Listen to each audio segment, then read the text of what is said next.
are back. Made it through my first video tutorial without a nervous breakdown, and it's Friday. What could be better? Actually, a lot of things could be better. I digress. So I'm here again in the same stretch pants, new hoodie, got my generous glass of wine, and a new blowout. We are ready. Tonight's recipe is inspired by Cioppino.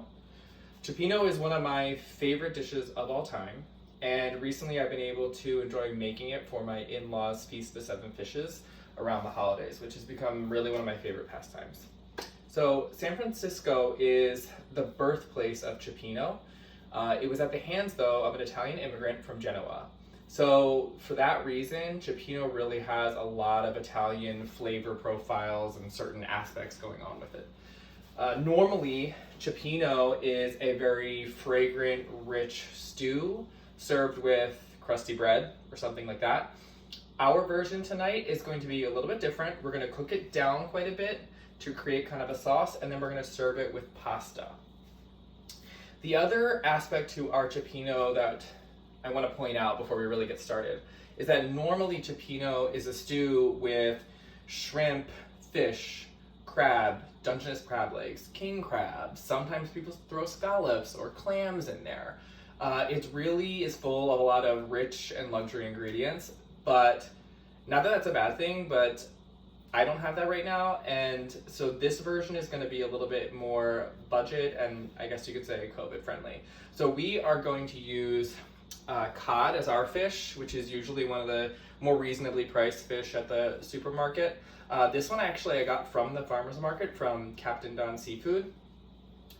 And then we're going to get a lot of that brininess and seafood nature that comes from the clam and the crab by using some clam juice. So this is my favorite brand. It's the Bar Harbor clam juice.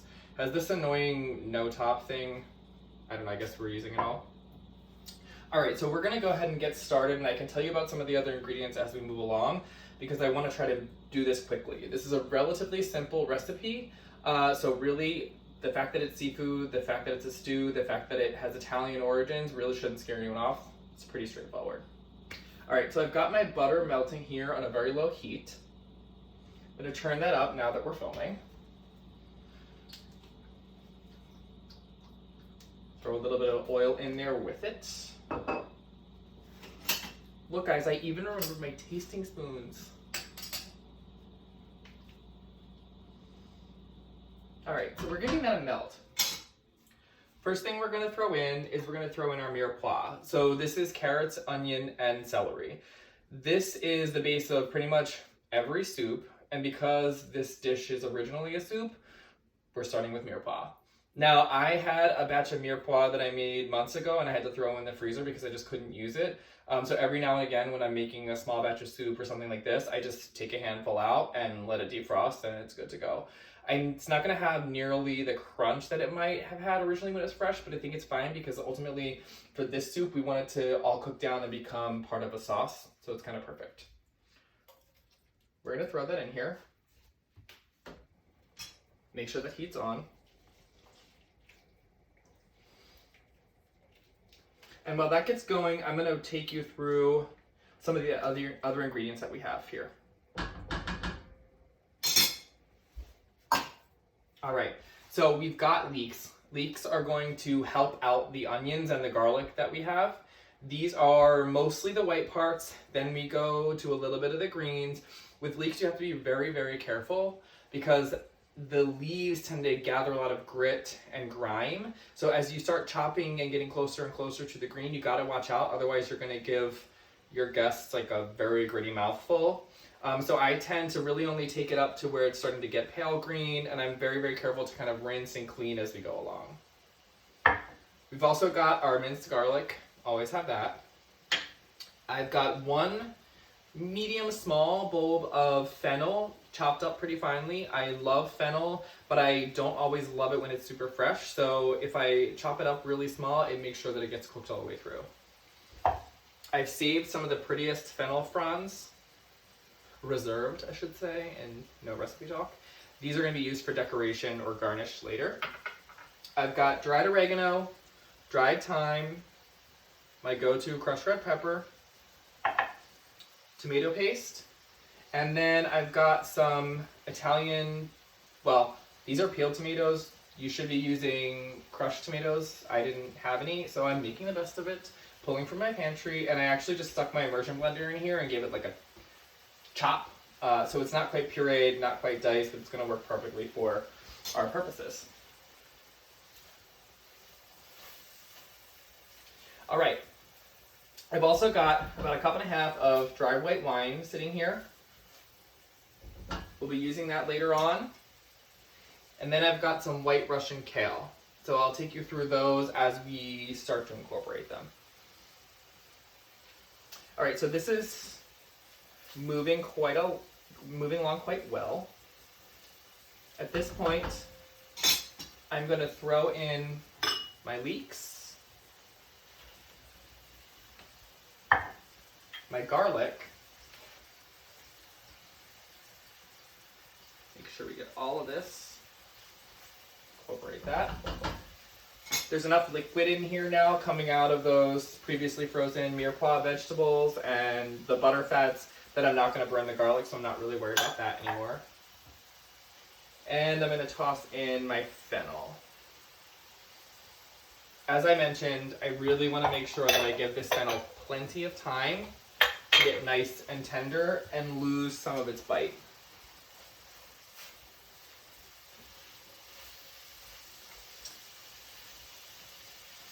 So I'll tell you a little bit about the pasta that we're using now. So you've noticed already this is like a very straightforward recipe. I'm literally not doing anything other than just moving this around the pan to make sure everything gets nice and coated with the butter and the oil as they take on color, as they break down, as they cook, and start to get nice and fragrant.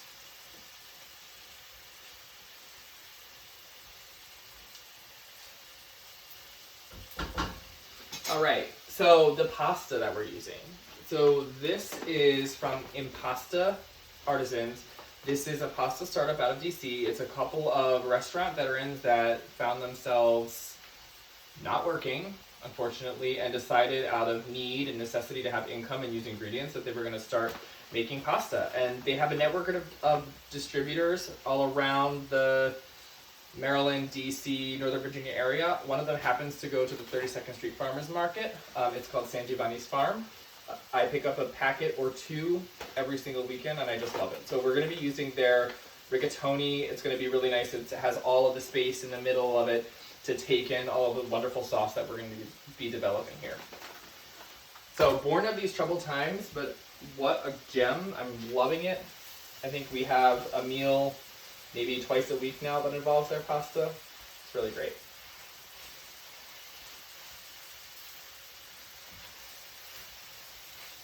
All right, so this is cooking.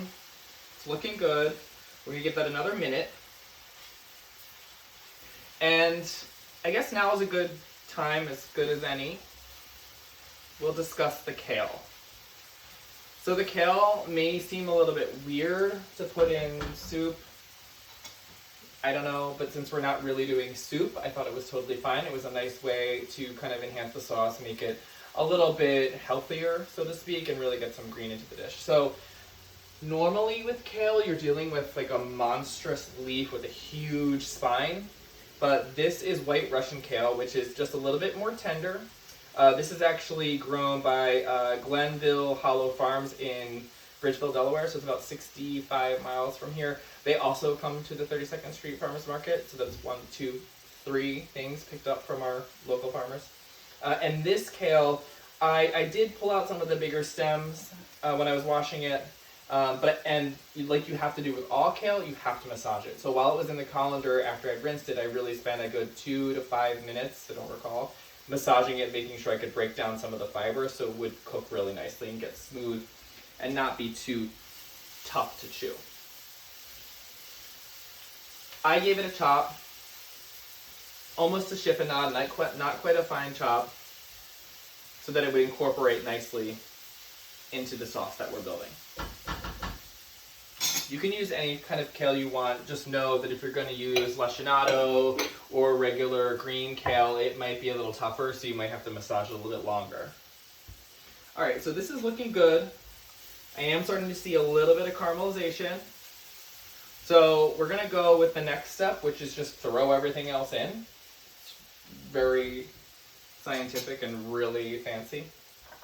So while the heat is high, I'm gonna toss, ooh, hear that? I'm gonna toss the white wine in. A little bit of a deglaze. Then I'm gonna go ahead and work in the tomato paste. I did that while there was still a lot of liquid from the wine because I was using the wine to help dissolve the tomato paste so it wasn't clumpy. Tips and tricks, pay attention. All right, so next I'm gonna throw in the clam juice. This is a really nice kind of beachy smell, love it. Throw that in. Then we're gonna very carefully, because I don't want to spill, although I wore kind of like color-friendly tones so that if I did get a stain, it would be fine. Just drop all of the tomato in there.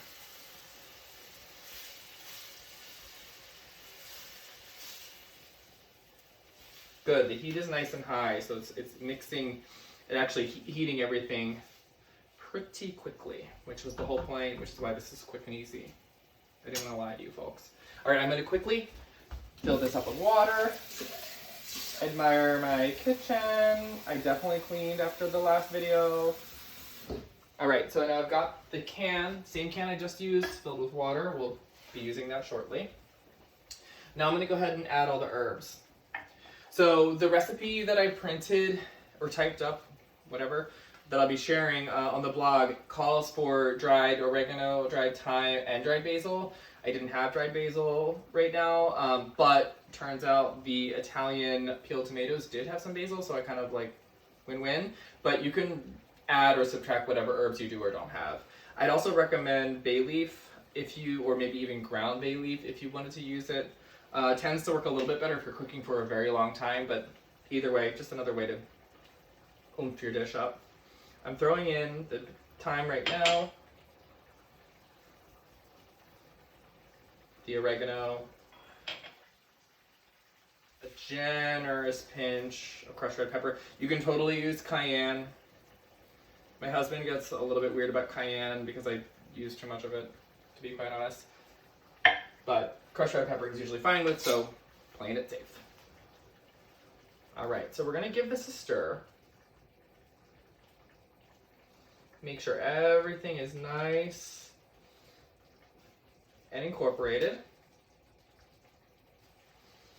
Smelling amazing. What else is new? All right, now we're just gonna take a quick moment and dump in the can of water, almost the whole can. I don't want to cause any spills. And now we're gonna take a quick break, because this needs to cook. The whole point is that you want to let this cook down, reduce by maybe 1/3, which will also allow, so it's getting rich and thick, it's going to allow us to let the flavors develop and build some room in here for adding the fish and the kale that we need. All right, 30 minutes have passed. I've definitely had some wine, did a little zooming with some friends for a birthday.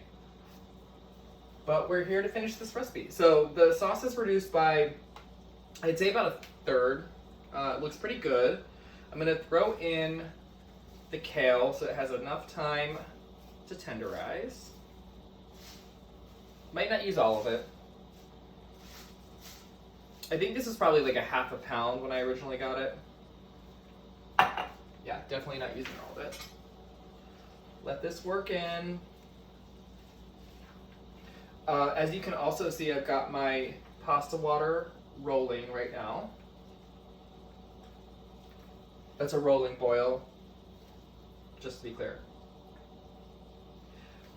And as you hopefully can make out on this extremely high quality video,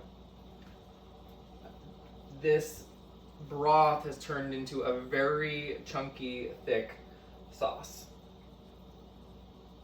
So the only liquid or further liquid that I'm going to add to this is going to be maybe a little more clam juice if I feel it's needed. See how quickly that kale broke down? Let me see if I can pick this up and show the camera. So that's been like less than a minute and the kale is completely broken down and already in there. So I think we can go ahead and move on to the next step, which is going to be to add the fish. We're gonna drop the fish in, piece by piece, or not, just kind of shove it in there.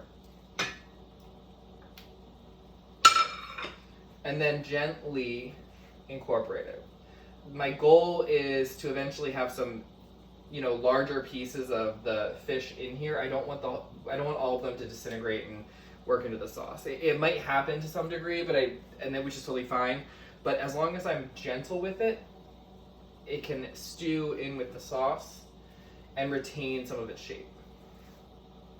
So I just want to give that a stir, make sure that the fish is totally submerged. Looks good. We're gonna hit it with, this is probably like weirdly in the shot, we're gonna hit it with a tiny little bit of clam juice just to pump up that briny seaside, sea breezes feel. All right, so now while that cooks, the fish will really only take like 2 to 5 minutes at the absolute most to cook to the point where you can eat it. We're gonna go ahead and cook the pasta. So now this is fresh pasta. It's been in the freezer, but it's also defrosted. So this is gonna take like absolutely no time at all to cook. If you're using dry pasta, which again is 100% fine and like totally valid in these times, you just want to make sure that you allow a little more time to cook than we're going to do here. So tossing this right in here. Going to give this a whirl. Probably really only going to cook this until the water comes back to a boil, because in reality we don't want it to get too far beyond that. The idea is to cook till al dente, but with fresh pasta, since it never really gets dry, it's hard to cook too al dente. So I'm going to say cook till it's just slightly underdone. Does that make sense? So we're continuing to stir. If I take a look at my fish, you can see it's starting to turn opaque instead of being the translucent white that it was before. Drop it back in there. Keep stirring. I can probably turn the heat back up a little bit just to make sure that this gets cooked all the way through.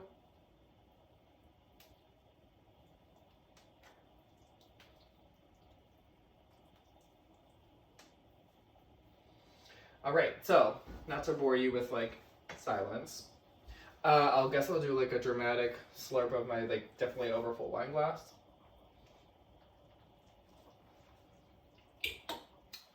Great. You know what? Let's give the sauce a little bit of a taste.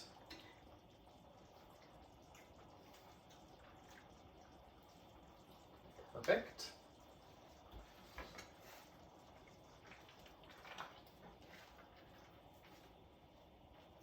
All right, so we'll take another quick little break, and when we come back, we'll pull it on. All right, so there was a very quick break. Pasta looks like it's done. The fish is definitely just perfect. Giving this a little bit of a stir. Remember, this was only cooked for about 5 minutes. That's really all it needs. So now we're going to take a quick ladle of the rigatoni, drop it right into the sauce. Again, since we don't need any of the pasta liquid, the cooking liquid, to thicken the sauce, I'm not going to go ahead and drain it. I don't need to, do the whole colander draining thing.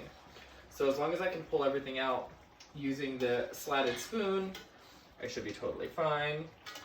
My sauce is bubbling, as you can hear and hopefully see.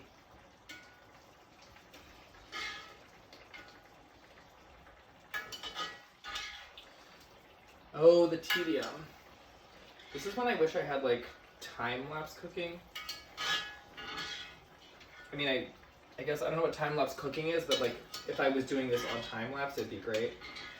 Hopefully this is not too long. All right, that's it. Now again, still being gentle, we're going to work to incorporate all of this. I'm going to turn the heat down. I do want to allow the pasta, which is slightly underdone, if you remember, to cook a little bit longer in the sauce and let the tubes, see all these nice little tubes, fill with the sauce themselves so they can hang on and convey all of that flavor.